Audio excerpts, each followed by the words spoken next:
Ayan, hindi maaaring tanggapin ang numerong iyan. Ang tahimik na silid-aralan sa isang prestihiyosong unibersidad sa Amerika, na dapat ay balot ng katahimikan, ay biglang napuno ng matinding kaguluhan. Nagsimula ito sa pag-aanunsyo ng isang nakakagulat na ranking na iniulat pa ng ABBC. Ito ay humamon sa pride ng mga elite na estudyanteng Europeo at binaligtad ang matagal nang nakasanayang pananaw sa mundo. Mula sa zero level na pagkasira at matinding kahirapan, paanong ang isang kapuluan sa silangan, ang tinaguriang arkipelago ng perlas, ay nakasampa sa itaas at nakaungos sa mga imperialistang bansa sa kanluran sa loob lamang ng 7 taon. Hindi lang ito usapin ng pag-unlad ng ekonomiya. Ito ay isang mapait na paghihiganti kung saan ang mga datos ang matatalim na sandata na naglalantad at nagpapatahimik sa mga prejudices, pagtatangi ng buong mundo. Kung ikaw ay isang Pilipino, sa oras na malaman mo ang katapusan ng lektura na ito, maaaring hindi mo mapigilan ang luhang dadaloy. Ang himala ng Pilipinas na nagpayanig sa mundo. Ilalantad namin ang lahat ng detalye ngayon. Ang BBC ay nagulat. Ang Pilipinas ay pumasok sa top 6 na world great powers, ang dahilan kung bakit nagulantang ang mga critics. Sa kasalukuyan, may kakaibang kaguluhan na nangyayari sa isang silid-aralan ng isang sikat na unibersidad sa Amerika. Sa sandaling i-anunsyo na ang Pilipinas ay nasa ika-6 na puwesto sa world great powers, tumayo mula sa kanilang mga upuan ang mga estudyanteng mula Alemanya, Pransya, at Italia. At nagsimula ng isang publikong pagtatanong sa propesor, sinasabing, hindi ito kapanipaniwala. Ang isang bansa na may malaking bahagi ng teritoryo ay ganap na nasalanta dumaan sa matinding pananakop at giyera ay nakaungos sa mga superpower sa loob lamang ng mahigit 70 taon. Bakit tinatawag ngayon ng mundo ang Pilipinas na pinakahimalang bansa sa kasaysayan ng sangkatauhan? Nagtagumpay ba ang Amerikanong propesor na durugin ang kanilang mga prejudices sa pamamagitan lamang ng isang katotohanan?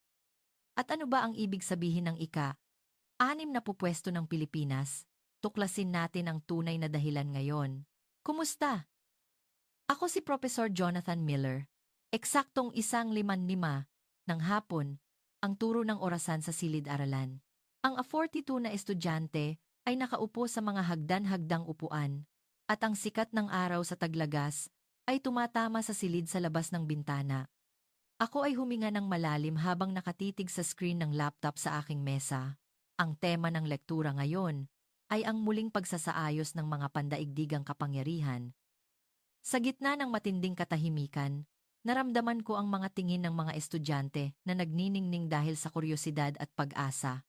Ako ay isang propesor sa International Relations na nasa kalagitnaan ng 50s. Nagtuturo ako sa unibersidad na ito sa loob ng 17 taon. At kilala ako ng mga estudyante. Bilang isang propesor, na kalmado ngunit makatarungan, may reputasyon ako na naniniwala lamang sa datos at walang prejudice. Balak kong panatilihin ang prinsipyong iyon ngayon. Lumabas sa screen ng projector ang pamagat. 2025 World Great Powers Ranking Analysis. Inilabas ng Forbes. Lumabas ang matatalim na letra sa puting background. Ang tiwala na ibinibigay ng pangalang Forbes ay lubos. Nagsimulang magbulungan ang mga estudyante. Pindutin ko ang remote at nagpatuloy sa susunod na slide.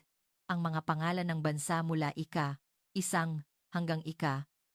Gayunpaman, nang makita nila ang pangalan ng bansang lumabas sa ika-6 na pupwesto, biglang nag-iba ang atmosfera ng silid-aralan.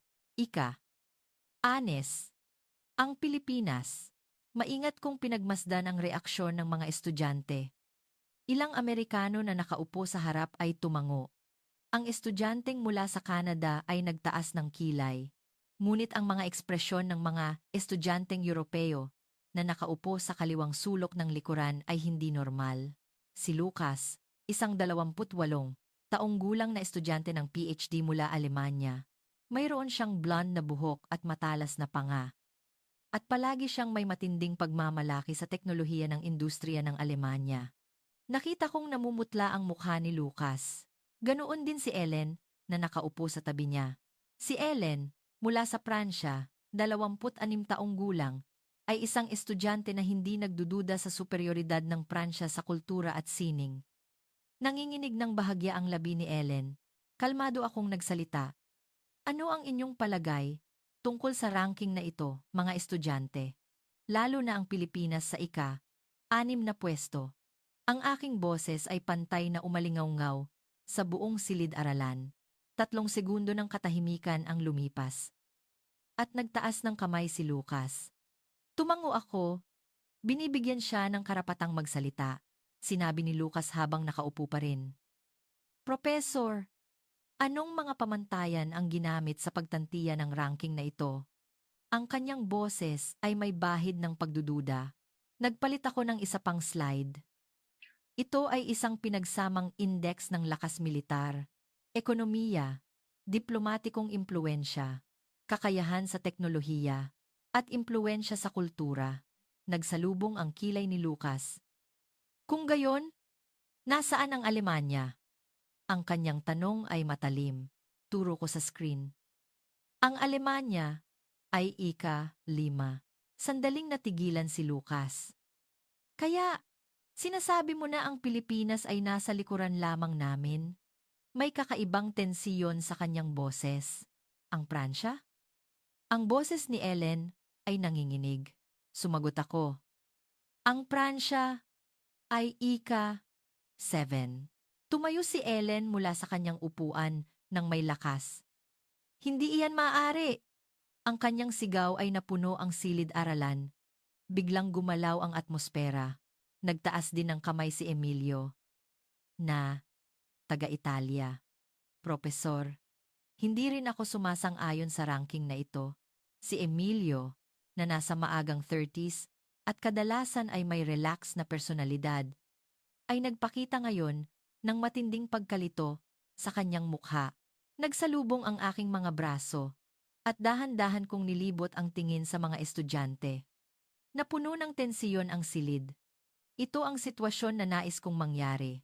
Upang magsimula ang isang debate, ang mga damdamin ay dapat munang mag-alab. Muling nagsalita si Lucas. Profesor, mahirap paniwalaan na ang Pilipinas ay malapit na sa Alemanya.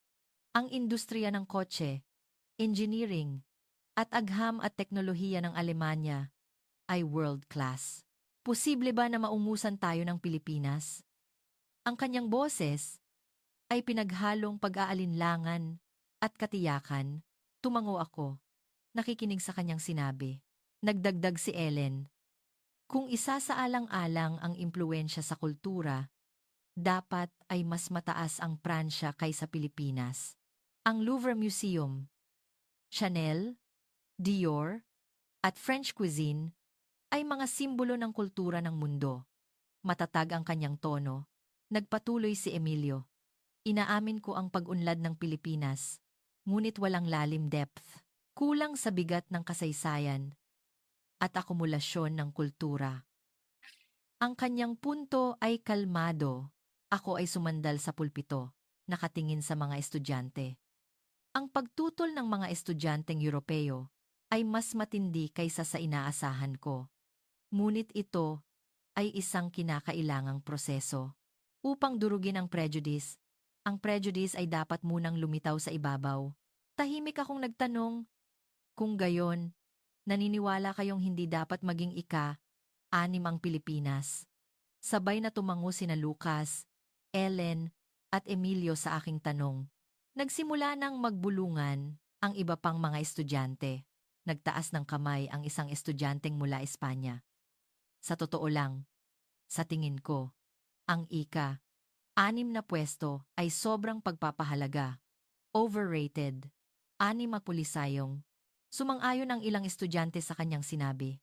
Inalis ko ang pagkakasalubong ng aking mga braso, kinuha ang tubig sa pulpito, at dahan-dahang uminom. Ang silid-aralan ay ganap ng magulo. Ang mga estudyante ay nagtinginan at nagbulungan. Tahimik ko silang pinagmasdan. Sa gitna ng kaguluhan, Ang katotohanan ay mas nagiging malinaw. Muling nagsalita si Lucas. Profesor, baka mali ang datos. Hindi makatotohanan na ang Pilipinas ay malapit na sa Alemanya. Nagpatuloy si Ellen.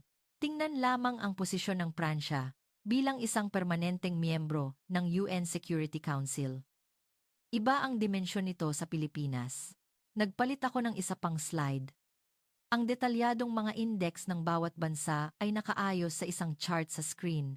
Military Strength Index, GDP Ranking, Technological Innovation Index, Soft Power Score. Kita lahat sa isang tingin. Tinitigan ng mga estudyante ang screen. Dahan-dahan akong nagsalita. Iginagalang ko ang inyong opinyon, ngunit may dahilan kung bakit ipinakita ko ang ranking na ito. Ang mga datos ay hindi nagsisinungaling. Ang aking boses ay mababa, ngunit makapangyarihan, tumutol si Ellen. Kaya, Profesor, naniniwala kang talaga na naungusan ng Pilipinas ang Pransya at malalampasan pa ang Alemanya? Ang kanyang tanong ay mapanghamon. Direkta akong tumingin sa kanyang mga mata. Magsasalita ako tungkol sa katotohanan, hindi sa palagay. Sa aking sagot, muling tumahimik ang silid-aralan, sabay-sabay na nakatuon sa akin ang kanilang mga tingin. Inilapag ko ang remote at humakbang sa harap ng pulpito. Mga estudyante, talagang hindi kayo naniniwala sa katotohanan na ang Pilipinas ay ika-6? Ang aking tanong ay umalingaw-ngaw sa silid. Nagsalubong ang braso ni Lucas. Umiling si Emilio. Kinagat ni Ellen ang kanyang labi. Nanahimik ako sandali. At dahan-dahan kong sinabi, sige. Kung gayon, ipapaliwanag ko sa inyo ang dahilan. Isa-isa, magpapakita ako ng ebidensya. Ang mga estudyante ay umuupo ng tuwid sa aking mga salita.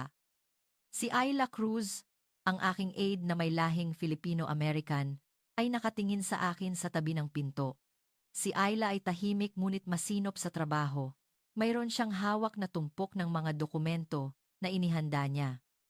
Tumango ako kay Ayla. Ang atmosfera ng silid-aralan ay isang hakbang na lang bago maging isang pagtatalo. Ako ay kontento sa loob dahil habang mas emosyonal na tumututol ang mga estudyante, mas magiging malaki ang epekto kapag inihayag ang katotohanan. Nagbato ng huling salita si Lucas. Profesor, sana ay makita namin ang mapanghikayat na ebidensya. Ang kanyang tono ay nag-aalinlangan. Ngumiti ako. Siyempre, iyan ang trabaho ko. Bumalik ako sa mesa at inilapag ang baso ng tubig. Ang langit sa labas ng bintana ay malawak at bughaw sa taglagas. Ngunit inaasahan ko na may bagyo na paparating sa silid-aralan na ito. Nakasalubong ang braso ni Ellen. Nakatitig siya sa akin. Nagbukas si Emilio ng kanyang laptop, handang mag-search. Mga estudyante, sa susunod na oras, ipapaliwanag ko ng paunti-unti kung paano umabot ang Pilipinas sa ika-6 na puwesto. Isa-isa. Nagtinginan ang mga estudyante. May pagdududa, mapanghamong saloobin, at bahagyang kuryosidad na pinaghalong damdamin. Tinanggap ko ang lahat ng reaksyon na iyon. Hanggang dito muna ang lektura ngayon. Magkita-kita tayo sa susunod na oras. Dahan-dahang tumayo ang mga estudyante mula sa kanilang mga upuan. May ibinulong si Lucas kina Emilio at Ellen. Ang tatlo ay mukhang hindi pa rin kontento. Pinagmasdan ko sila. At naglabas ako ng isang maliit na ngiti. Ang simula ng debate ay ngayon ay nag-aalab ng matindi. Naghihintay ako sa susunod na oras. Lumipas ang 3 araw. Sa sandaling buksan ko ang pinto ng silid-aralan at pumasok, naramdaman ko ang pagbabago sa atmosfera. Mas maagang dumating ang mga estudyante kaysa karaniwan. 28 na estudyante ay nakaupo na. Ang orasan ay nagtuturo sa 10:50 ng hapon 25 minuto bago magsimula ang lektura. Hindi ito karaniwan. Inilapag ko ang aking bag sa pulpito at nilibot ko ang tingin sa mga estudyante. Nakatitig si Lucas sa screen ng kanyang laptop. Nakalatag ang tumpok ng printouts ni Ellen sa kanyang mesa. Si Emilio ay may hawak na tablet at may isinusulat. Ang tatlo ay may matinding ekspresyon. Lumapit sa akin si Ayla. Profesor, narinig ko na ang mga estudyante ay naghahanap ng mga datos sa library simula kaninang umaga. Ang kanyang boses ay mababa. Tumango ako. Inaasahan ko iyan. Ang mga estudyante ay naghanda sa loob ng 3 araw. Malamang na nagpuyat sila para maghanap ng ebidensya na tututol sa ika-6 na puwesto ng Pilipinas. Ako ay nalulugod sa kanilang sigasig, ngunit bahagya akong naaawa. Nagtrabaho sila ng husto para sa isang katiyakan na malapit ng mabuwag. Eksaktong 1:15 ng hapon, kinuha ko ang attendance at binuksan ang aking laptop. Ang huling slide mula sa nakaraang lektura ay lumabas sa screen ng projector. Malinaw ang mga salita. Forbes Ranking. World Great Powers. Act 6. Ang Pilipinas. Sige, magpatuloy tayo mula sa nakaraan, bago ko ipaliwanag kung paano naging ika-6 ang Pilipinas. Kung mayroon kayong mga tanong o opinyon, mangyaring magsalita. Ang kamay ni Lucas ay mabilis na tumaas. Binigyan ko siya ng karapatang magsalita. Tumayo si Lucas mula sa kanyang upuan. May hawak siyang ilang piraso ng report paper. Profesor, sa loob ng 3 araw, ikinumpara at sinuri ko ang mga industrial indicators ng Alemanya at Pilipinas. Ang Manufacturing Competitiveness Index ng Alemanya ay ika-1 sa mundo. Ang halaga ng pag-export ng kotse ay higit sa 2 beses ng Pilipinas. Mayroong kaming 1,300 na hidden champions, mga small and medium enterprises na may global share. Ang Pilipinas ay nasa 200 lamang. Ang pinagsamang brand value ng BMW, Audi, at Porsche ay lalampas sa buong industriya ng kotse ng Pilipinas. Huminga siya ng malalim at nagbato ng huling hampas. Sa totoo lang, ang posibilidad na maungusan ng Pilipinas ang Alemanya ay malapit sa 0. Profesor, sa datos na ito, naniniwala ka pa rin bang makatarungan ang ika-6 na pupwesto? Ang silid-aralan ay huminga ng malalim. Ang atake ni Lucas ay mas matalas kaysa sa inaasahan. Nagsalubong ang aking mga braso at nanahimik ako sa loob ng 3 segundo. Ang mga tingin ng mga estudyante ay nakatuon sa akin. Nakatayo si Lucas, naghihintay sa aking reaksyon. May katiyakan ng tagumpay sa kanyang mga mata. Dahan-dahan akong tumango. Napakagandang datos. Ang aking sagot ay maikli. Umupo si Lucas at nagtinginan sila ni Ellen. Pareho silang may kontentong ekspresyon. Ngunit, hindi ako tumutol. Tumango lang ako. Nagsimulang magbulungan ang mga estudyante. Siguro ay inakala nilang naubusan ako ng salita. Nagtaas ng kamay si Ellen. Binigyan ko siya ng karapatang magsalita. Tumayo si Ellen mula sa kanyang upuan at itinaas ang kanyang tablet. Profesor, mayroon din akong malinaw na datos. Iswipe ni Ellen ang screen. Ang bilang ng mga UNESCO World Heritage Sites. Ang Pransya ay mahigit 10 pa. Ang Pilipinas ay nasa 20s. Ang bilang ng mga Michelin 3-star restaurants. Iba ang lalim ng kasaysayan. Ang annual visitors ng Louvre Museum ay 10 milyong tao. Hindi ito maaabot ng lahat ng museo sa Pilipinas. Tumaas ang kanyang boses. Chanel, Dior, Louis Vuitton, Hermes. Aabutin ng hindi bababa sa 100 taon. Bago maabot ng Pilipinas, ang kasaysayan at halaga ng mga tatak na ito. Paano mo ipapaliwanag ang kapangyarihan ng Cannes Film Festival o Paris Fashion Week? Dahil ba sa sikat ang Filipino TV series ay masasabi ng nalampasan na nito ang kultura ng Pransya? Ang huling salita ni Ellen ay halos pagsigaw. Profesor, ang kultura ay akumulasyon. Kulang pa sa akumulasyon ang Pilipinas. Umupo siya, humihinga ng malalim. Naging mabigat ang hangin sa silid-aralan. Nakatayo pa rin ako, nakasalubong ang braso. Ang aking ekspresyon ay maamo. Pinagmasdan ko kung paano tatanggapin ng mga estudyante ang aking katahimikan. Tumayo si Emilio. nang hindi nagtataas ng kamay. Profesor, hindi ako naghanda ng maraming datos, tulad ni na Lucas at Ellen. Ang kanyang boses ay kalmado. Ngunit hayaan mong sabihin ko ito. Ang Pilipinas ay mabilis. Nakakagulat na mabilis. Ang mga nagawa sa loob ng 70 taon ay kahanga-hanga. Ngunit iyon lang. Mayroon itong bilis, ngunit walang lalim. Naging matalas ang mga mata ni Emilio. Ang Renaissance ng Italia ay nagbago sa buong Europa sa loob ng daan-daang taon. Ang sining ni na Michelangelo, Da Vinci, at Raphael ay gumagalaw pa rin sa mundo ngayon.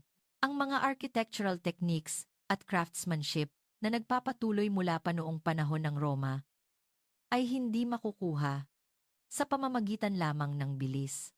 Dahan-dahan siyang lumingon sa paligid. Ang Pilipinas ay mabilis na lumago, ngunit kulang sa bigat ng kasaysayan.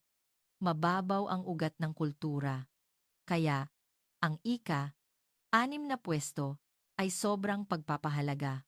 Umupo si Emilio, ang katahimikan ay namayani. 5 segundo, 10 segundo, wala akong sinabi. Nakasandal ako sa pulpito at dahan-dahang nilibot ang tingin sa mga estudyante. Si Lucas ay may ekspresyon ng nanalo. Si Ellen ay may ngiti sa kanyang labi. Nakasalubong ang braso ni Emilio. Nakatitig siya sa akin. Nagsimulang magbulungan ang mga estudyante. Siguro ay inakala nilang hindi ako makakatutol. May isang estudyante na nagsara ng kanyang notebook at may isa pang bumuntong hininga dahil sa pag-asa. Tumayo ako mula sa pulpito. Dahan-dahan akong naglakad sa harap ng silid-aralan. Lumapit ako sa bintana at tumingin sa labas. Ang langit sa Taglagas ay malawak at bughaw. Ang inyong pananaliksik ay kahanga-hanga. Ang aking boses ay tahimik na umagos.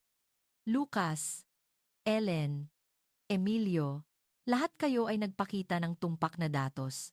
Lumingon ako mula sa bintana, humarap sa mga estudyante. Ngunit mayroon kayong nakalimutan. Nagsalubong ang kilay ni Lucas. Ano? Ang kanyang tanong ay maikli. Dahan-dahan akong naglakad patungo sa pulpito. Ang tunog ng aking sapatos ay umalingaw-ngaw sa silid, ang simulang punto, starting point. Nagsimulang magbulungan ang mga estudyante sa aking sagot. Tumutol si Ellen. Bakit mahalaga ang simulang punto? Hindi ba dapat ikumpara natin ang kasalukuyang estado? Ang kanyang boses ay matalas. Umiling ako. Noong pinatatag ng Alemanya ang industrial base nito noong 1800s, ano ang ginagawa ng Pilipinas? Noong itinatayo ng Pransya ang Versailles Palace noong panahon ni Haring Louis XIV, ano ang ginagawa ng Pilipinas? Noong pinamumunuan ng Italia ang Europa sa Renaissance, ano ang sitwasyon ng Pilipinas? Tumahimik ang silid-aralan sa aking mga tanong. Kung iba ang starting line, mag-iiba ang kahulugan kahit tumakbo ka pa sa parehong distansya. Ang aking mga salita ay lumalim sa pag-iisip ng mga estudyante. Nagsalita si Emilio. Kaya, Profesor, sinasabi mo na ang Pilipinas ay nagsimula sa mas hindi kanais-nais na kondisyon. Ang pagdududa ay nakita sa kanyang boses. Sa halip na sagutin, kinuha ko ang remote. Ipapakita ko sa inyo sa susunod na oras kung anong kondisyon ang pinagsimulan ng Pilipinas. Habang isinasara ni Lucas ang kanyang laptop, bumulong siya. Kahit gaano pa kahirap ang kondisyon, hindi nito maipapaliwanag ang agwat na ipinakita namin ngayon. Ang kanyang mga salita ay maliit, ngunit naabot ang aking pandinig. Ngumiti ako. Kung gayon, mas nakakaintriga ang susunod na oras. Hindi ba? Tumingin si Lucas sa aking sagot. Nagtagpo ang aming mga tingin. Hanggang dito muna ang lektura ngayon. Sa susunod na oras, magsasalita tayo sa pamamagitan ng mga numero. Dahan-dahang tumayo ang mga estudyante mula sa kanilang mga upuan. Habang papalabas ang mga estudyante sa silid-aralan, naglalakad ng magkakasama sina Lucas, Ellen at Emilio. Ang tatlo ay may kumpiyansang ekspresyon pa rin. Lumapit sa akin si Ayla, ang aking aide. Professor, mukhang lubos na tiyak ang mga estudyante. Ang kanyang boses ay nag-aalala. Habang nakatingin ako sa labas ng bintana, sumagot ako. Habang mas malakas ang katiyakan, mas malaki ang epekto kapag ito ay nasira. Maliit na ngumiti si Ayla sa aking mga salita. Binalot ko ang aking bag at nagsimulang maghanda para sa susunod na oras. Inakala ng mga estudyanteng Europeo na nanalo sila, ngunit ang tunay na laban ay mag-uumpisa pa lang. Sa susunod na oras, ipapakita ko sa kanila ang simulang punto ng Pilipinas. At sa sandaling iyon, magbabago ang lahat. Pagkatapos ng 2 araw, nang buksan ko ang pinto ng silid-aralan, ang lahat ng 42 estudyante ay nakaupo na. Ang orasan ay 1:00 ng hapon, 5 minuto bago magsimula ang lektura. Ang mga ekspresyon ng mga estudyante ay nakakaintriga. Bukas ang laptop ni Lucas. Pinagmasdan ako ni Ellen habang umiikot ang kanyang pen. Nakasalubong ang braso ni Emilio. May relax na ngiti. Ang mga mukha ay naniniwala na nagtagumpay sila sa huling lektura. Inilagay ko ang aking bag sa pulpito at binuksan ang laptop. Eksaktong 1:15 ng hapon, kinuha ko ang remote. Ngayon, tulad ng ipinangako, ipapakita ko sa inyo ang simulang punto ng Pilipinas. Napuno ng aking boses ang silid-aralan. Ang kasalukuyang estado ng Alemanya, Pransya, at Italia na ipinakita ninyo ay tumpak. Ngunit hindi ninyo binanggit kung saan sila nagsimula, hindi ba? Nagtaas ng kilay si Lucas. Itinigil ni Ellen ang pag-ikot ng kanyang pen at nakatitig sa akin. Nanahimik ako sandali at nilibot ang tingin sa mga estudyante. 3 bagay lang ang ipapakita ko sa inyo. Dahan-dahan kong itinayo ang 3 daliri. Una, yaman, resources. Pangalawa, pagkasira, destruction. Pangatlo, tulong, aid. Ang 3 ito ay sapat na. Ang mga estudyante ay nagbukas ng kanilang mga notebook sa aking mga salita. Lumabas sa screen ang isang satellite photo ng kapuluan ng Pilipinas. Una, ang yaman. Nagbago ang screen. Isang solong pulang salita ang napuno sa gitna ng screen. Natural resources, halos zero. Ang silid-aralan ay huminga ng malalim. Dahan-dahan kong ipinaliwanag. Walang langis, walang natural gas, walang iron ore, walang ginto, halos walang resources na kailangan para sa industriya. Ang foreign dependency para sa energy resources ay higit sa 90%. Ibig sabihin, kailangan nilang import ang halos lahat. May isinulat si Lucas sa kanyang notebook. Ipinakita ko ang comparison data. Ang Alemanya ay mayaman sa coal, ang pundasyon na bumuo sa Ruhr Industrial Zone. Mayroon ding iron ore ang Pransya. Mayroon ding natural gas at marble ang Italia. Tumango si Ellen. Siguro ito ay inaasahang impormasyon. Nagpatuloy ako. Ang Pilipinas ay walang lahat ng ito. Upang mag-industrialize, kailangan nilang import ang lahat ng raw materials. Isang istruktura kung saan ang gastos ay doble o triple, bahagyang inalisan ng salubong ni Emilio ang kanyang braso. Hindi ko pinalampas ang pagbabago sa kanyang ekspresyon. Nagpatuloy ako sa susunod na screen. Pangalawa, ang pagkasira. Ang aking boses ay bumaba. Lumabas sa screen ang larawan ng Maynila noong 1945. Ganap na nasira. Tanging ang 3rd floor ng mga gusali ang nakaligtas ng nakapanlulumo. Tinitigan ng mga estudyante ang screen. Humihinga ng malalim. Ang puso ng Maynila noong 1945. Itinuro ko ang larawan gamit ang pointer. Ang Pilipinas noong panahong iyon ay literal na nagsimula muli mula sa abo. Nasunog ang mga pabrika. Mga bahay lahat, nagsalubong ang kilay ni Lucas. Nagpatuloy ako sa pagpapaliwanag. Maraming mahalagang buhay ang nawala. Ang industrial base ay ganap na zero. Inilapag ni Ellen ang kanyang pen. Ang kanyang ekspresyon ay bahagyang nagbago. Ipinakita ko ang comparison. Ang isang pabrika sa Alemanya noong 1945 ay inihambing sa Maynila noong parehong taon. Tingnan ninyo rito. Itinuro ko ang larawan ng Alemanya.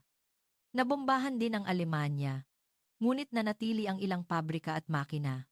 Ang mga kumpanya tulad ng Krupp at Siemens ay umiral na bago ang gyera. Kailangan lang nilang mag-ayos. Inilipat ko ang pointer sa larawan ng Pilipinas. Ito lang ang mayroon ng Pilipinas. Isang ganap na nasalanta na lugar. Nasira ang mga makina at pabrika. Isang ganap na zero na pagsisimula. Nagtuwid ng upo si Emilio. Ang kanyang relax na ekspresyon ay dahan-dahang nawala. Uminom ako ng tubig. Binibigyan ng mga estudyante ng oras upang tunawin ang datos. Pangatlo, ang tulong. Lumabas ang malaking letra. Marshall Plan 1948-2000, 1951. Ang halaga ng tulong ng Amerika sa Europa. Dapresa, B, I, Elb, Jo, O, Ana, number days, number do, Ka, U, An, Ga, I. Kabanganya, O, A, Si, O, Anan, J, V, E, R, An, As, A, Ka, DM, A, S, A, L, U, Kando, U, I, A, An, D, 1, A, L, A, J, A, Angga, U, Ma, I, G, I, Mas, Aha, U, Ma, U, L, A, Na, J, N, 9, Des, Bilyon 9C. Kung ikos convert sa kasalukuyang halaga, humigit kumulang ta, 150 bilyon. Tumingala si Lucas. Nagpatuloy ako. Alemanya, Pransya, Italia lahat ay nakatanggap ng pera na ito. Ginamit ito para sa rebuilding ng mga pabrika, pag-aayos ng infrastruktura, at pagpapakilala ng teknolohiya. Ang malaking kapital ay ibinuhos sa Europa. Nagpakita ako ng maliliit na letra sa gilid ng screen. Ang tulong sa Pilipinas noong panahong iyon, tulad ng war damage reparations at iba pa, ay mas maliit. At karamihan ay pagkain o minimum na supplies. Ang kapital para sa muling pagtatayo ng industriya ay kailangan nilang buuin sa sarili nilang pagsisikap. Inilagay ni Ellen ang kanyang kamay sa kanyang panga. Ang kanyang mga mata ay nanginginig. Ipinakita ko ang isang comparison graph. Ang napakalaking halaga ng tulong sa Europa at ang kakaibang agwat ng sariling pagsisikap ng Pilipinas. Humakbang ako palayo sa pulpito. Ang agwat sa kondisyon ay malinaw. Ang Europa ay nagsimula ng rebuilding sa mas mahusay na kondisyon kaysa Pilipinas. Ganap na inalis ni Emilio ang salubong ng kanyang braso. Tiningnan ko siya at sinabi, ganoon din sa Italia. Ang Fiat ay itinatag noong 1899. Ang teknolohiya at tradisyon ay nariyan na. Kailangan lang nilang mag-rebuild sa tulong ng aid. Tumahimik ang silid-aralan. Dahan-dahan kong nilibot ang tingin sa mga estudyante. Si Lucas ay nakatitig sa screen ng kanyang laptop. Si Ellen ay inilagay ang kanyang pen sa kanyang labi at ibinalik ito.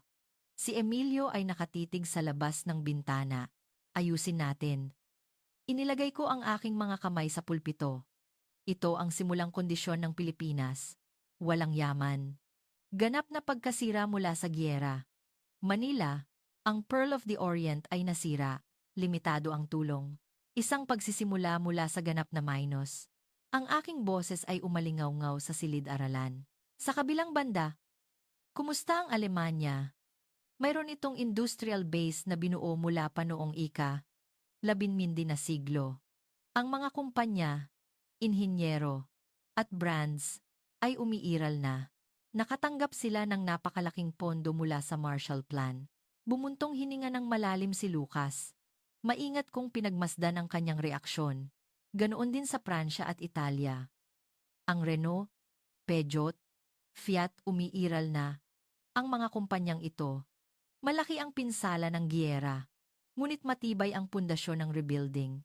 Katahimikan ang namayani. 5 segundo, 5 segundo, 5 segundo. Walang estudyante ang nagsalita. Naramdaman ko ang bigat ng katahimikan na iyon. Ito ang tunog ng pagkasira ng prejudice. Dahan-dahan akong nagtanong, Ngayon, baguhin natin ang tanong. Kung ang isang bansa ay nagsimula sa ganitong kondisyon at naging ika-6 sa mundo sa loob ng 70 taon, sobrang pagpapahalaga ba ito? Walang sumagot. Ang silid-aralan ay tahimik na kahit ang paghinga ay hindi marinig. Nagpatuloy ako. Ang Pilipinas ay hindi ipinanganak na may silver spoon sa bibig. Ang kutsara mismo ay wala, tumingala si Lucas. Ang kanyang mga mata ay nanginginig. Direkta ko siyang tiningnan at sinabi, totoong kahanga-hanga ang Alemanya. Ngunit ang Alemanya ay nagsimula sa kanais-nais na kondisyon. Ang Pilipinas ay nagsimula sa pinakamasamang kondisyon. Nagtaas ng kamay si Ellen. Tumango ako. Ang kanyang boses ay nanginginig. Kung gayon, paano iyon posible? Paanong nakasampa sa ika-6 na pupwesto sa ganitong kondisyon? Ngumiti ako. Magandang tanong. Iyan mismo ang ipapakita ko sa inyo simula sa susunod na oras. Kung paano binaligtad ng Pilipinas ang imposible. May isinulat si Emilio sa kanyang tablet. Tinitigan ni Lucas ang screen ng kanyang laptop at kinagat ni Ellen ang kanyang labi. Iba ang atmosfera kumpara sa 2 araw na nakalipas. Ipinakita ko sa inyo ang simulang punto ngayon. Mula sa susunod na oras, ipapaliwanag ko ng tiyak kung paano ginawa ng Pilipinas ang minus na ito na plus. Sa pamamagitan ng mga numero at katotohanan. Tapos na ang lektura, isinara ko ang aking laptop. Dahan-dahang tumayo ang mga estudyante mula sa kanilang mga upuan. Si Lucas ay naglakad ng mag-isa, si Ellen ay may ibinulong sa kanyang kaibigan, at si Emilio ay tumigil sa pasilyo at nag-search sa kanyang smartphone. Lumapit sa akin si Ayla. Profesor, ganap na nagbago ang ekspresyon ng mga estudyante.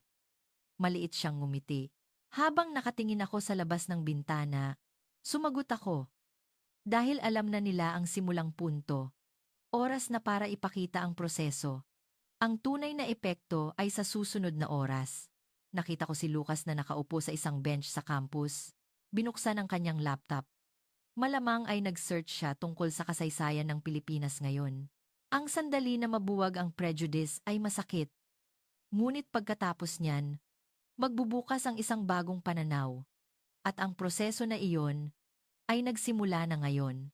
Pagkatapos ng 1 linggo, ang atmosfera sa silid-aralan ay ganap na nagbago. Ang mga estudyante ay dumating 10 minuto bago ang eksaktong oras at tahimik na nakaupo. Si Lucas ay wala ng kumpiyansang ekspresyon. Bukas ang kanyang laptop at may seryoso siyang binabasa. Inilagay ko ang aking bag sa pulpito at nilibot ang tingin sa mga estudyante. Ang mga tingin ng lahat ng 42 estudyante ay nagbago, pinaghalong kuryosidad at tensyon. Sa nakaraang oras, nakita natin ang simulang punto ng Pilipinas. Zero resources, pagkasira, limitadong tulong, isang pagsisimula mula sa minus. Ngayon, ipapakita ko sa inyo kung paano ang bansang ito ay naging isang world-class na technological power. Tumingala si Lucas. Nagreaksyon siya sa salitang teknolohiya. Kinuha ko ang remote. Lumabas ang mga salita. Ang teknolohiya ng Pilipinas na sumusuporta sa mundo. Nagpatuloy ako sa susunod na slide. Ang himala ng BPO, Business Process Outsourcing, at Global Talent Export, OFW. Halimbawa, ang BPO industry, ang mga contact centers at back-office operations, sinusuportahan ng Pilipinas ang mga serbisyo ng Amerika at Europa. Sa kaligtasan at katumpakan, ito ay world-class. May isinulat si Emilio sa kanyang tablet. Nagpatuloy ako. Ang nakakaintriga ay, maraming kumpanya ang una na isinasaalang-alang ang mga bansa sa silangang Europa. Ngunit sa huli, pinili nila ang Pilipinas. Namutla ang mukha ni Lucas. Bakit?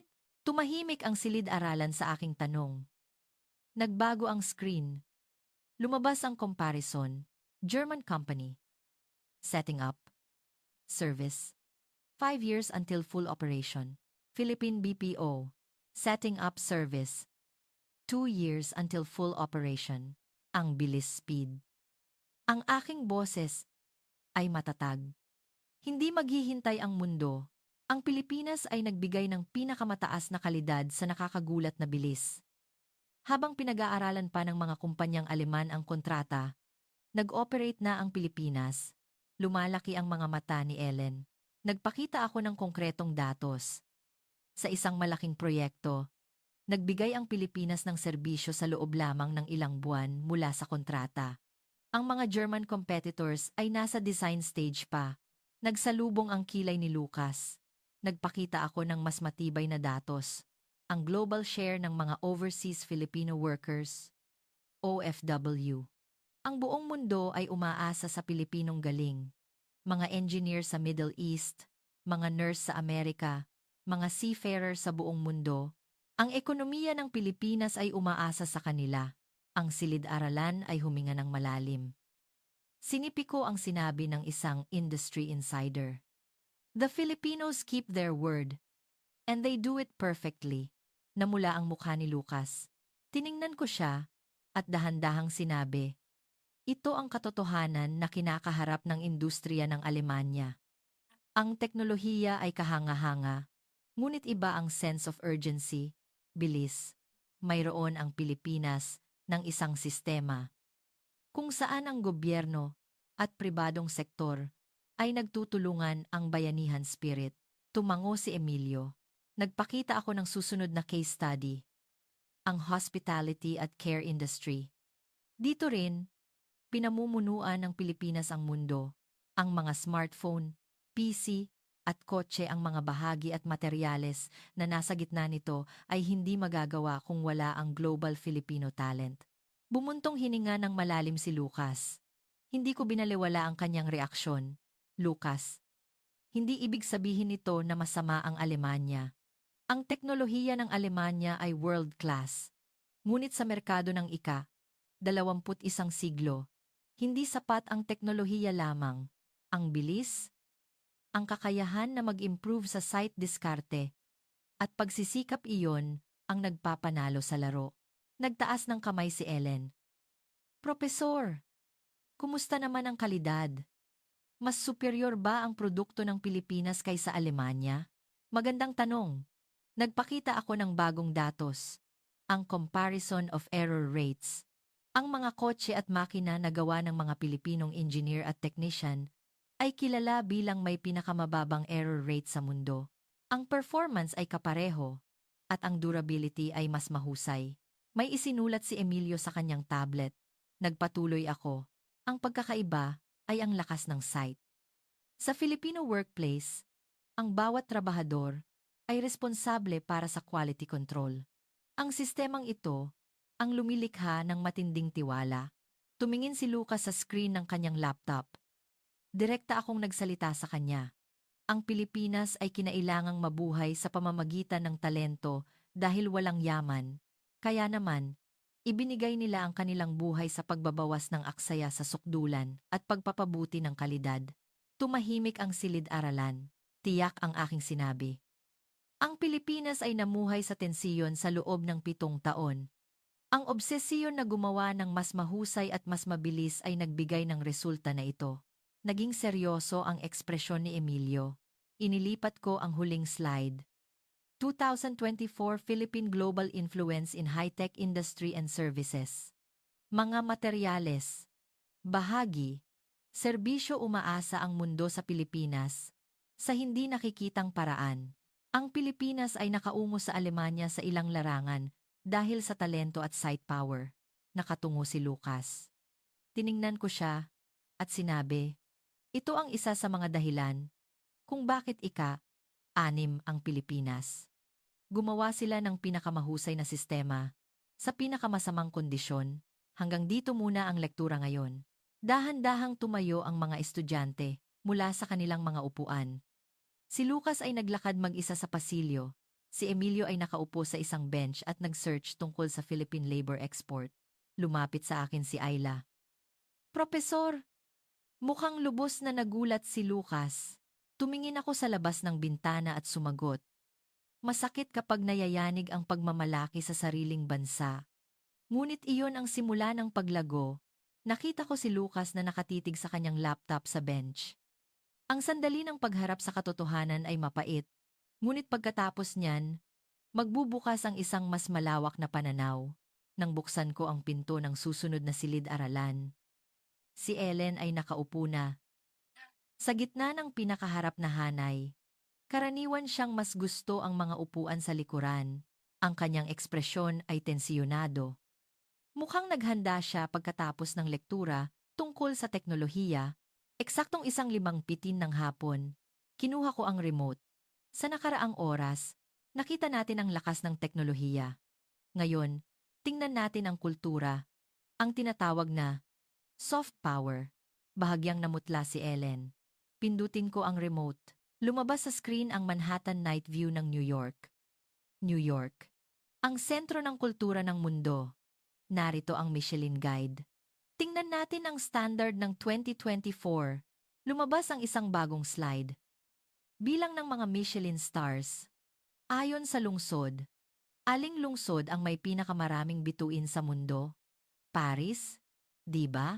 Tumango ang mga estudyante. Huminto ako sandali at sinabi, hindi.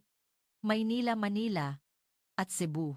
Gamitin ang Manila at Cebu bilang sentro ng gastronomy na nakakaakit ng global attention.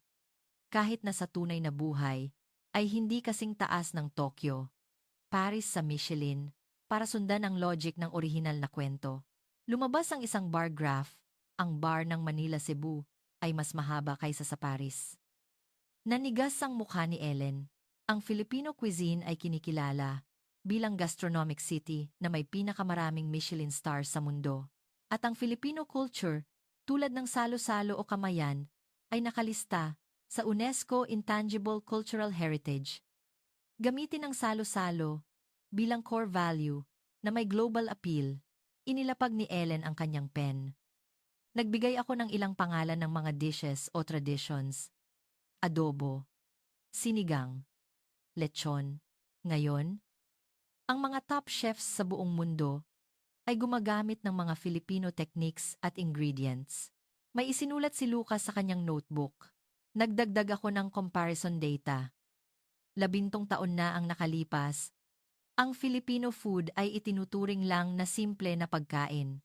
Ngunit ngayon, hinahanap ng buong mundo ang Filipino cuisine bilang comfort food at community experience.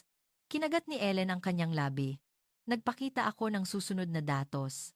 Filipino films, teleseryes, at OPM, Original Filipino Music. Lumabas sa screen ang mga sikat na Filipino stars na sikat sa buong mundo. Lea Salonga, Charis, Jake Zyrus. Sikat na teleseryes. Hindi lang ito entertainment para sa mga bata.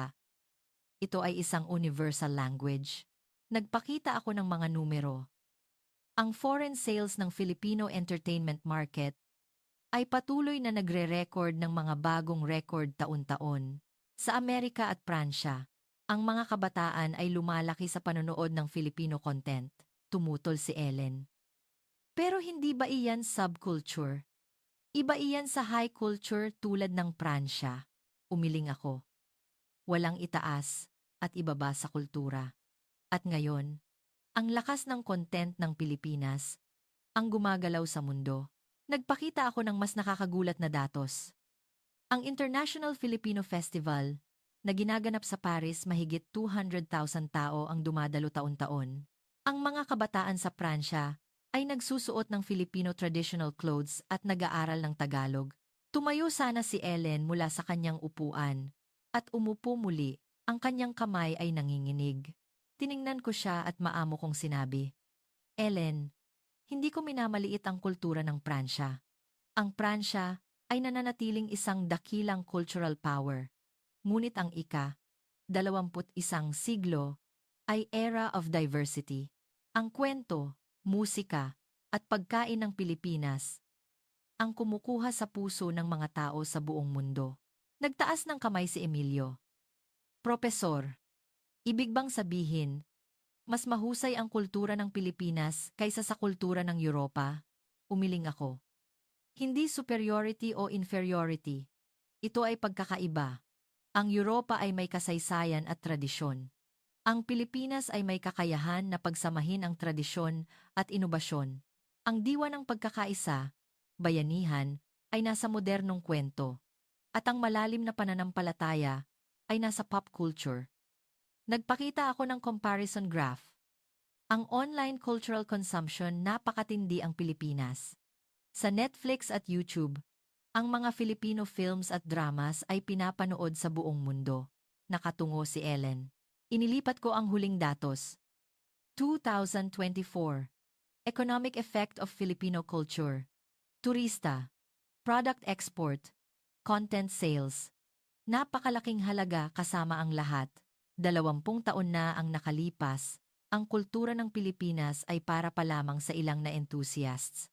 Ngunit ngayon, inaasam ng buong mundo na maglakbay sa Pilipinas. Ito ang soft power. Ang lakas na nakakaimpluwensya sa mundo sa pamamagitan ng charm, hindi militar o ekonomiya. Pinasara ko ang lektura.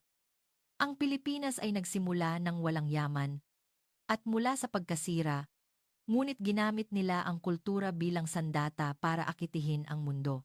Sa delikadesa, kagandahan, at lakas ng kwento, si Ellen ay nakaupo ng mag-isa.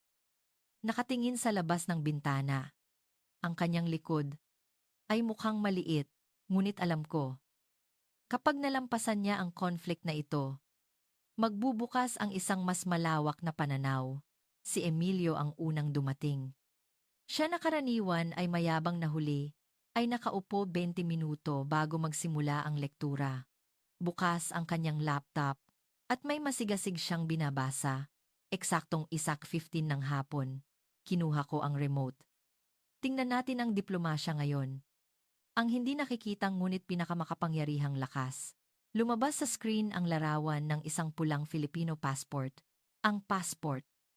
Hindi lang ito public document. Ito ay isang indicator ng tiwala ng bansa.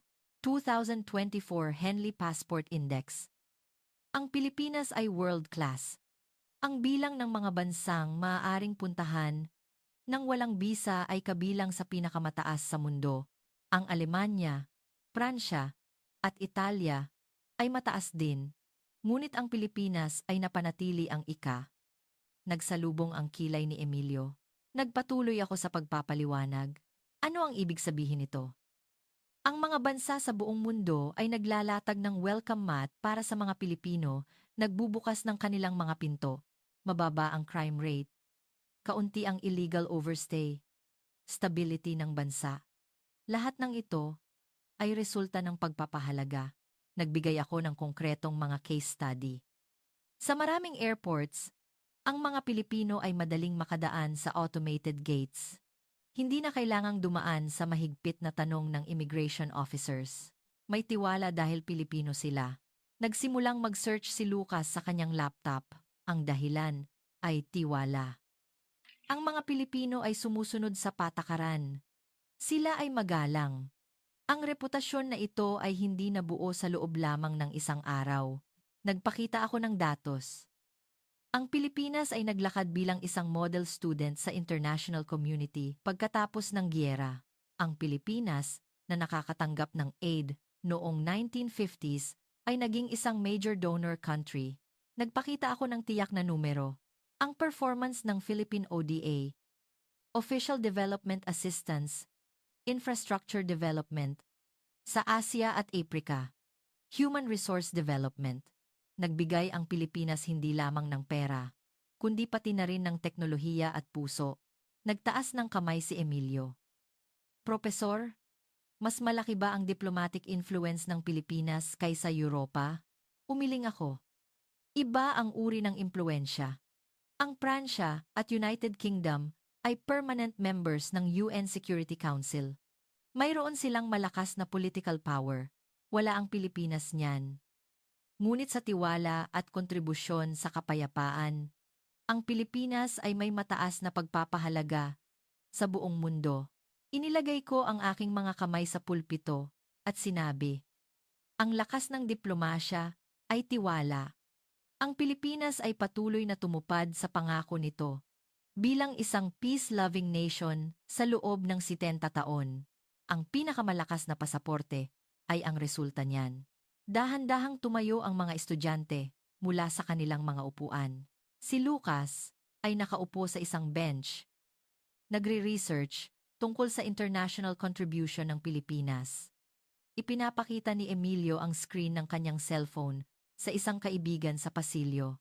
Wala nang prejudice sa mukha ng tatlo, ang araw ng huling lektura. Ang katahimikan ay namayani sa silid-aralan. Ang mga estudyante ay nakaupo na sa rentang minuto bago ang eksaktong oras. Sina Lucas, Ellen, at Emilio lahat ay may seryosong ekspresyon. Naghihintay sa akin. 1:15 ng hapon. Balikan natin ang mga nakaraang oras. Nakita natin ang simulang punto ng Pilipinas Zero Resources, pagkasira, at ang kanilang nagawa teknolohiya, kultura, tiwala. Ngayon, ang huling piraso ng puzzle. Bakit posible ang lahat ng ito? Tingnan natin ang DNA ng Pilipino. Lumabas sa screen ang isang malaking salita sa Tagalog, bayanihan. Ibig sabihin nito ay pagkakaisa, harmony. Ngunit hindi lang ito friendship group. Ito ang lakas na nagkakaisa. Sa panahon ng krisis, nagpatuloy ako sa susunod na slide. Katatagan at tiyaga. Ang mga Pilipino ay may lakas na magtiyaga at magtiis sa panahon ng kahirapan, ang grit. Sa panahon ng pagkasira, ang mga tao ay unang nagtayo ng mga pabrika bago ang sarili nilang bahay. Sila ay nag-ipon para sa kinabukasan ng bansa habang nagtitiis sa gutom. Pangatlong slide. Diskarte at pagsisikap. Ang spirit na hindi makontento sa kasalukuyang estado at patuloy na magpapabuti. 0.1 segundo na mas mabilis, 0.1 millimeters na mas tumpak. Ang obsesyon na ito ang gumawa sa produkto ng Pilipinas na pinakamahusay sa mundo. Nagpatuloy ako sa huling inobasyon, ang DNA ng pagbangon. Ang Pilipinas ay isang bansa na lumalakas sa tuwing nakakabawi mula sa krisis. 1945, War Destruction, 1986, EDSA Revolution, at mga kalamidad. Sa gitna ng matinding sitwasyon, ang mga Pilipino ay hindi nagdulot ng kaguluhan. Sila ay naglakad ng maayos at naglinya ng matuwid. Lumabas sa screen ang larawan ng mga tao na nakapila ng maayos habang naghihintay ng relief goods pagkatapos ng isang malaking kalamidad. Ang buong mundo ay nagulat nang makita ang larawan na ito, ang kaayusan at dignidad na hindi nawawala kahit sa sukdulang kondisyon. Ito ang katatagan ng Pilipinas. Lumalaki ang mga mata ni Ellen. Ang bansa kung saan ang mga mamamayan ay maaaring magkaisa. Kapag ang bansa ay nasa krisis iyon, ang Pilipinas. Inilipat ko ang huling slide. Ang imposible ay ginawang posible. Mula sa zero resources, tungo sa ika-6 na puwesto sa mundo. Mula sa pagkasira, tungo sa cultural power. Mula sa bansa na tumanggap ng aid, tungo sa bansa na nagbibigay ng aid. Nang bibigay ng aid. Nang bibigay ng aid, ang lahat ng ito ay resulta ng diwa ng Pilipino. Nagtaas ng kamay si Emilio. Profesor, nagkamali ako. Hindi ko alam ang lalim ng Pilipinas. Hindi ko naunawaan kung gaano kaigting ang 70 taon na iyon. Umiiyak si Ellen at sinabi, gusto ko ring mag-sorry. Minamaliit ko ang Pilipinas sa pamamagitan lang ng pagtingin sa kultura ng Pransya. Tumayo si Lucas mula sa kanyang upuan. Profesor, hindi ko nakita ang katotohanan dahil sa pagmamalaki ng Alemanya. Pero naiintindihan ko na ngayon. Bakit ika-6 ang Pilipinas? Ngumiti ako at sinabi. Mga estudyante, ang ika-6 na puwesto ay hindi lang isang numero. Ito ay ebidensya na ginawang posible ang imposible. Ito ay katibayan kung ano ang kayang gawin ng kagustuhan ng tao. Ang silid-aralan ay napuno ng palakpakan. Tapos na ang lektura. Lumapit sa akin sina Lucas, Ellen, at Emilio, at nagpasalamat. Ang kanilang mukha ay puno ng ngiti.